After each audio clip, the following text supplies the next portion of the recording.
말이 많았던 실손보험 개혁안이 최종 확정되었습니다. 오래전 좋은 조건으로 가입한 1세대, 2세대 실비 가입자분들의 실비를 법령을 바꿔서라도 강제로 전환시키겠다는 계획에 대한 부분도 최종 결정이 났습니다.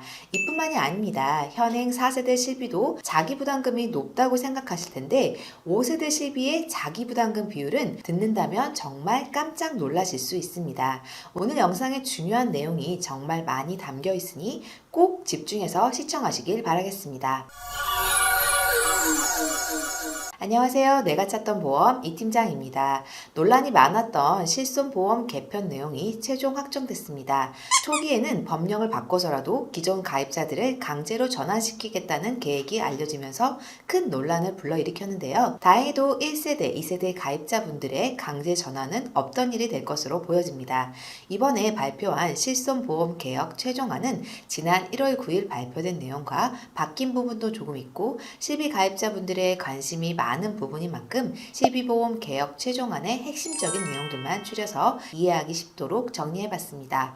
오늘 영상 끝까지 시청하시면 5세대 실손보험은 어떤 내용으로 바뀌는지, 기존 실손보험 가입자들에게 어떤 선택지가 주어지는지, 손해를 최소화하면서 보험을 유지하려면 어떻게 해야 하는지 정확하게 알 수 있으니 꼭 끝까지 시청 부탁드리고요. 여러분의 구독과 좋아요는 좋은 영상을 제작하는데 큰 도움이 되니 시작 전 구독, 좋아요 꼭 부탁드립니다. 본 광고는 광고 심의 기준을 준수하였으며 유효 기간은 심의일로부터 1년입니다. 결론부터 빠르게 말씀드리면 출시 예정인 5세대 실비 보험은 급여 항목은 현행 4세대 실손과 거의 유사하고 비급여 항목에는 대대적인 변화가 있을 것으로 보여집니다. 금융위원회에서 보도한 자료에 따르면 제목부터 낮은 보험료로 정말 필요할 때 도움이 되는 상품으로 바뀐다라는 내용이 핵심인데요. 이 5세대 실비는 급여 의료비와 중증 질환에 대한 치료비를 중점적으로 보상할 수 있게 보상 내용을 개편하고요. 보험료도 30에서 50% 정도 낮춰서 국민의 부담을 완화해 준다고 합니다. 또 초기 가입자 약 1,600만 명에 대해서는 강제 전환이 아닌 희망하는 경우에 한해서 별도 심사 없이 계약 재매입을 통해 전환시켜 주겠다고 하는데요. 2013년 4월 이전까지의 1세대, 2세대 가입자분들께서는 재가입 주기가 없다 보니 갱신되는 보험료만 내가 낼 수 있다면 자기 부담 금액이 0에서 10% 정도밖에 안 되는 좋은 조건의 실비를 유지할 수 있을 것 같습니다. 지금 납입하고 있는 보험료가 경제적 위험이 될 정도가 아니라면 당분간은 좋은 조건의 기존 실비를 유지하시는 게 더 유리할 것 같습니다. 먼저 이 실비보험 개편을 실시한 배경부터 한번 알아보겠습니다. 실비보험은 국민건강보험이 보장하지 않는 급여 안에 본인 부담금과 비급여 의료비를 보장해주는 보험이라고 다들 알고 있으실 겁니다. 전체 국민 중 약 4천만 명 가량이 가입한 만큼 그 중요도가 높은 건 물론이고 왜 제2의 국민보험이라고 불리는지 알 수 있습니다. 하지만 이런 실비에도 과잉 의료비에 대한 문제가 계속해서 지적이 되어 왔었는데요. 이에 따라서 2세대, 3세대를 거쳐서 현재 4세대에 이르기까지 많은 개선을 실시했는데도 불구하고 불필요한 비급여 항목에 대한 보장이 오히려 확대되고 이에 따라 의료 인력이 필수 영역이 아닌 비급여 항목이 많은 의료과로 쏠리면서 이게 많은 역효과가 발생을 했습니다. 실제로 우리나라 비급여 실손보험금은 2017년도까지 4.8조 규모였던 의료비가 6년 동안 70%가 늘어난 8.2조까지 증가했는데요. 비급여 보험금 비중은 꾸준하게 늘어가고 있는 걸 알 수 있습니다. 그 중에서도 2023년도를 보면 비급여 주사료 28.9%, 도수치료 등 근골격계 질환치료 28.6%로 실손 내에서 3대 비급여 항목에 해당되는 두 가지만 합쳐도 50%를 뛰어넘고 있는데요. 이 비급여 항목의 진짜 문제는 치료 빈도가 많다는 데 있는 게 아닙니다. 자료를 한번 보시면서 설명을 드려보겠습니다. 같은 병원급 의료기관의 같은 도수 치료인데도 언뜻 보아도 금액 차이가 엄청나다는 것을 확인하실 수 있을 겁니다. 제일 저렴한 곳은 8,000원인데 제일 비싼 곳은 50만 원으로 약 49만 2천 원, 62.5배나 진료비 차이가 납니다. 체해 충격파 치료 또한 가장 저렴한 곳과 가장 비싼 곳의 가격이 22.5배, 경피적 경막 외강 신경 성형술은 가장 저렴한 곳이 20만 원인데 가장 비싼 곳은 380만 원으로 360만 원이나 진료비 차이가 발생했습니다. 이렇게 진료비가 비쌀 경우에는 상대적으로 부담이 적은 급여 항목으로 치료를 받으면 되는데 1에서 2세대 가입자분들은 자기 부담금이 어차피 적다 보니 이런 고가의 비급여 치료를 안 받을 이유가 없는 겁니다.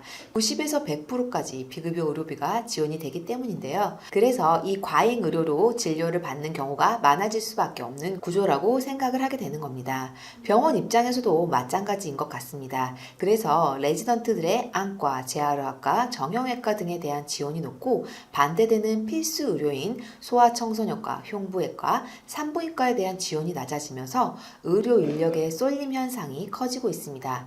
결국 이 비급여 항목이 병원마다 지역마다 금액이 전부 다르니까 정부에서는 이러한 비급여에 대한 관리가 힘들기도 하고 어려운 게 사실입니다.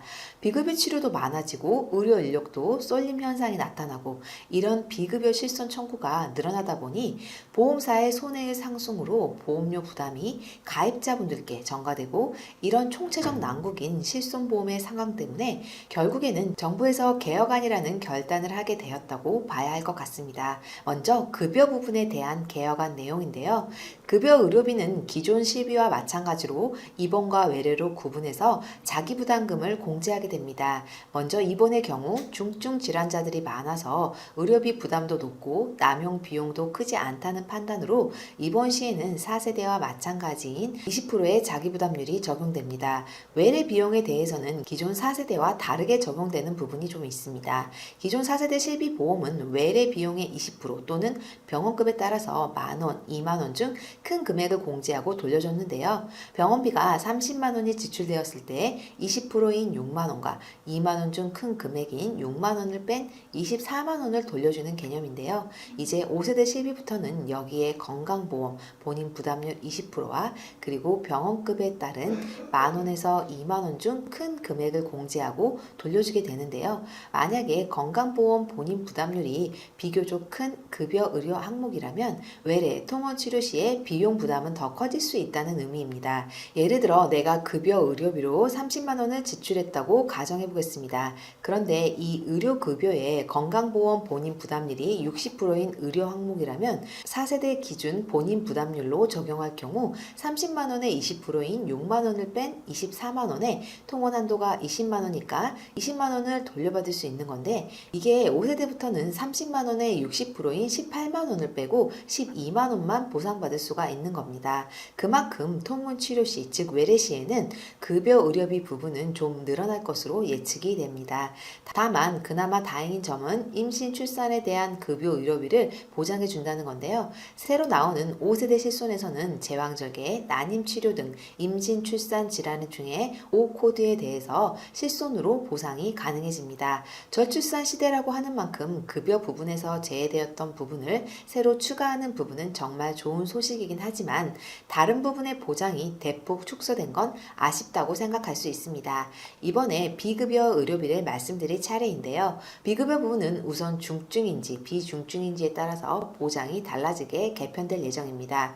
중증 질환에는 국민건강보험에서 정한 암, 뇌혈관, 심장, 혈관 질환, 희귀성 난치 질환 등 산정특례 제도 대상이 포함되는 질환들을 말합니다. 이 중증 질환의 경우에는 기존 4세대 실비와 동일하게 입원 통원을 합쳐서 연간 5천만 원 한도로 보장을 유지합니다. 입원 시에 자기 부담률은 30%, 통원 시에는 의료비의 30% 또는 3만 원 중에 큰 금액을 공제하고 회당 20만 원 한도까지 보장을 해주는데요. 그리고 여기에 기존 4세대 실비에서는 비급여에 적용되지 않던 자기 부담 상한제가 종합병원 이상급 병원 입원 시에 500만 원 한도로 적용이 됩니다. 이 4세대 실비보험에서는 자기부담금 상한제가 급여 부분만 200만 원 적용이 되어서 비급여 부분의 의료비 부분이 상당했는데요. 종합병원 이상급이라는 전제 조건이 붙어있긴 하지만 비급여 자기부담 상한제가 존재하지 않았던 4세대와 비교했을 때 중증 환자분들께서는 비급여 부분에 대한 부담을 조금이나마 덜 수 있게 된 것 같습니다.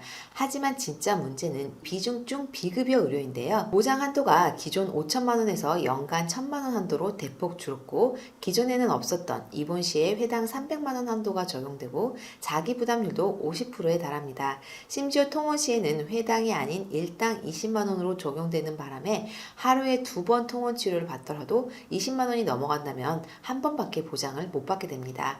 거기에 자기 부담금도 비중증 비급여 통원 의료비의 50% 또는 5만 원 중 큰 금액을 공제하고 보장을 합니다. 면책 사항에도 기존 실비에서 보장하지 않는 미용 목적 성형 수술 등의 3대 비급여 항목이었던 도수치료, 체해 충격파 치료, 증식 치료 등도 근골격계 치료와 비급여 주사료가 면책 대상에 포함이 되어버렸습니다. MRI, MRA가 빠져있긴 하지만 3대 비급여에 대한 보상 부분은 5세대 실비가 실제로 출시될 때 그 부분에 대한 약관을 좀 확인을 해봐야 자세하게 알 수 있을 것 같습니다. 이렇게만 놓고 보면 보장 자체가 비중증 비급여에 대해서는 현저하게 나빠졌다고 볼 수가 있겠습니다. 요약하자면 급여 의료비는 입원 시에는 4세대 실비와 동일하게 유지가 되고 외래 의료비는 건강보험 본인 부담률 또는 20% 또는 만원, 2만원 중 큰 금액을 공제하는 걸로 다소 불리하게 변경이 되었습니다. 단 임신출산 질환에 대한 급여 의료비 보장이 가능해졌다는 장점은 새로 추가된 부분이고요. 비급여 의료비는 중증 환자의 경우 4세대 실비와 보장이 동일하고 종합병원 이상급 병원에서는 자기부담금 상한제 500만 원이 적용이 되는 부분도 새롭게 추가된 부분입니다. 반면 비급여 의료비 중에 비중증 환자는 전체적으로 보장이 대폭 축소됐고 면책사항의 3대 비급여 항목 중 일부가 포함되게 되었습니다. 마지막으로 기존 가입자분들이 가장 관심이 많을 전환 이슈인데요. 처음 1차 발표 내용에 법령 개정으로 강제 재매입하겠다는 내용이 포함되어 있어서 상당한 우려가 제기되었었는데요. 특히나 부담스러운 보험료임에도 나중에 병원에 갈 수도 있다는 점을 대비해서 꾸역꾸역 성실하게 납부하셨던 분들께는 충격적인 소식이었을 텐데 정말 다행스럽게도 강제성은 없이 희망자에 한해서 재매입을 추진하겠다고 결정이 되었습니다. 즉 희망하는 분들만 금융감독원 공고 기준에 따라서 보상금을 지급하고 계약 재매입을 실시한다고 합니다. 미희망자는 그대로 유지할 수 있다는 건데요. 이 계약 재매입을 실시했을 때 무심사로 전환을 허용한다고 밝히면서 병력 때문에 전환을 꺼리던 분들에 대한 대책도 좀 마련이 되었습니다. 특히 4세대 실비로 전환 시에는 명목상 무심사이긴 하지만 정신질환자 같은 경우에는 별도의 심사를 거쳐서 전환을 해줬었는데 그 때문에 보험료는 부담되는데 정신질환 이력으로 전환을 못했던 분들께는 희소식이라 할 수 있겠습니다. 이렇게 개정되는 5세대 실비 보험은 26년 초에 출시를 목표로 진행된다고 합니다. 재가입 주기가 없는 1세대, 2세대 가입자분들은 강제 전환이 없어졌기 때문에 현재의 보험료를 감당할 수만 있다면 유지하시는 걸 추천드리고요. 그 밖에 2세대, 3세대 중 재가입 주기가 포함된 실비 가입자분들은 어차피 기간이 지나면 재가입 시 5세대로 자동으로 바뀔 수밖에 없게 되는데요. 그래서 이 5세대 실비의 보장 내역을 잘 참고해 주셔야 나중에 바뀌었을 때 문제가 없을 것으로 보입니다. 지금까지 실비 가입자분들의 최대 관심사였던 최종적으로 결정된 실비보험 개혁안에 대해서 설명을 드렸는데요. 한 가지 꼭 짚고 넘어가야 할 점은 혹시나 이 실비보험을 종신보험 같은 평생보험이라고 생각하시면 절대 안 된다는 겁니다. 실비보험이 주기에 따라 보험사 손해율을 기준으로 보험료가 인상될 수 있는 갱신형 보험이라는 점은 알고 계실 텐데요. 실제로 40세 기준 재가입 주기가 없는 3년 갱신 가입자분들의 보험료가 60세, 70세가 되면서 대폭 인상되는 걸 알 수 있습니다. 1세대 가입자는 70세 기준 66만 원의 보험료를 납입하는 경우도 있는데요. 그래서 60세 이전까지 꾸준하게 유지되던 실비보험 가입률이 60세가 넘어가면서 66%로 떨어지더니 70세 이후에는 26.5%, 80세에는 1.1%밖에 되지 않는 걸 확인할 수가 있습니다. 결국 나이가 들어서 실비보험료가 올라가면 사실상 보험료를 낼 돈으로 병원비를 내는 게 더 이득인 최악의 상황까지도 경험할 수가 있습니다. 그래서 지금 개인적으로는 이 실비보험에 보험의 개혁안은 계속해서 비급여 보장을 축소하는 방향으로 갈 것 같기 때문에 이 부담되는 보험료를 줄이는 다양한 방법을 생각해 보셔야 하는데, 그 중에서 저는 이 5세대가 나오기 전에 4세대로의 전환을 통해서 실비 보험료를 좀 절감하고 그 차액으로 수술비나 암 진단비 등 비갱신형, 그러니까 보험료가 오르지 않는 비갱신형으로 유지할 수 있는 종합보험으로 좀 대처를 하시는 게 좋겠다라고 추천을 드리고 싶습니다. 예를 들어 현재 1세대, 2세대 실비 보험으로 보험료를 20만 원을 내고 있으시다면 4세대로 전환하셔서 실비 보험료는 3만 원대로 좀 줄이고 나머지 17만 원 중에 9만 원 정도 선으로 비갱신형 종합보험을 준비해 두시라는 겁니다. 이렇게 되면 4세대 실비 보험의 부족한 보장 부분을 다른 종합보험으로 좀 채워 놓을 수 있을 거고, 보험료도 더 이상 오르지 않을 겁니다. 물론 처음에 말씀드렸던 것처럼 모든 분들이 이렇게 하시면 안 되고, 내가 지금 1세대, 2세대 실비인데 보험료 부담이 없다라는 분들은 그대로 유지하시면 되시고요. 그런데 병원에 갈 일도 거의 없으시고 실제 보험금 청구도 해보신 적이 없으시고 보험료 대비 혜택을 충분히 받지 못하신 분들, 이런 분들 또는 지금 현재 실비 보험료가 너무 비싸서 유지하기 힘들다라는 분들께서는 이런 방법이 있다고 말씀을 드리고 있습니다. 그럼 마지막으로 4세대 실비 보험으로 전환을 결정하신 분들을 위해서 4세대 실비 보험 보험료 비교표를 보여드릴 건데요. 4세대 실비 보험은 보장 내용은 전 보험사 모두 동일하기 때문에 본인 조건에 맞는 가장 저렴한 회사로 선택을 하시면 되는데, 그걸 찾는 것이 쉽지 않기 때문에 반드시 가입 전 보험 전문가에게 조언을 구하시는 것을 권유드립니다. 우선 남성부터 한번 비교를 해볼 건데요. 실비 보험을 판매하고 있는 가성비 좋은 A 회사부터 J 회사까지 총 9곳을 비교해 보았습니다. 나이대별로 0세에서 60세까지 준비를 해봤습니다. 0세 먼저 보시면 보험료가 가장 저렴한 회사는 A사인데 21,206원으로 가장 저렴하고요. 0세에서 가장 비싼 회사는 C사 35,291원입니다. 표를 보시면 보험회사들마다 가격 차이가 많이 난다는 걸 아실 수 있을 텐데요. 실비보험은 어느 회사나 표준화가 되어 있어서 내용은 똑같지만 가격에서 많은 차이가 나게 됩니다. 그래서 잘 알아보시고 선택을 하셔야 하는데요. 10살을 보면 가장 저렴한 곳은 I사가 5,671원, 가장 비싼 것은 G사이고 보험료가 8,698원입니다. 10살 차이가 나는데도 불구하고 저렴하거나 비싼 회사가 이렇게 확 달라질 수 있다는 걸 알고 계시면 좋을 것 같습니다. 금액대가 0세는 평균 2만원대였는데 그 이상의 나이대를 보면 보험료가 갑자기 확 줄어드는 모습을 볼 수 있는데, 실비보험은 해당 연령대의 손해율이 많이 반영이 돼서 보험료가 책정이 되는데요.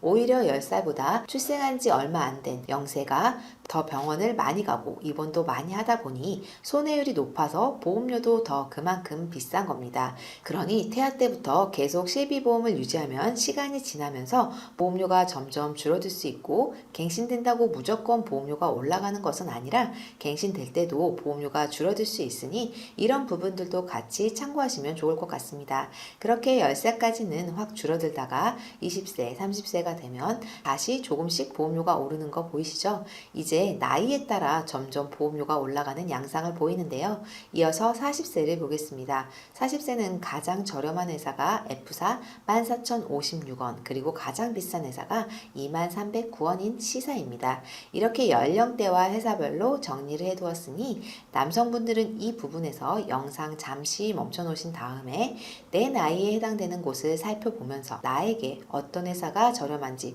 어떤 회사가 비싼지 한번 비교해 보시기 바랍니다. 남성분에 이어서 여성분 실비보험 비교표 자료를 설명드릴게요. 어차피 단독 가입해서도 똑같고 성별에 따른 가격 차이만 있다 보니 영상 잠깐 정지하고 살펴보시면 좋을 것 같습니다. 여성의 경우에는 연령대를 조금 바꿔서 10살 기준으로 한번 보겠습니다. 10살의 가장 저렴한 회사는 F사로 4,904원입니다. 10살은 어리니까 저렴하다고 생각하실 수 있는데요. 20세에서 60세 여성들도 건강하시다면 실손보험 보험을 부담 없는 금액으로 준비하실 수 있으니 언제든 편하게 문의하시면 고객님께 가장 적합한 상품으로 설계해 드리겠습니다. 나는 유병자여서 보험료가 많이 비쌀 거라고 단정 짓지 마시고 병력이 있으신 분들도 연락 주시면 유병자 상품 중에서도 고객님께 가장 합리적인 상품으로 안내를 해드리겠습니다. 오늘 이 팀장이 준비한 내용은 여기까지입니다. 제가 말씀드리고 싶은 건 이게 정말 금방 다가올 상황이라는 겁니다.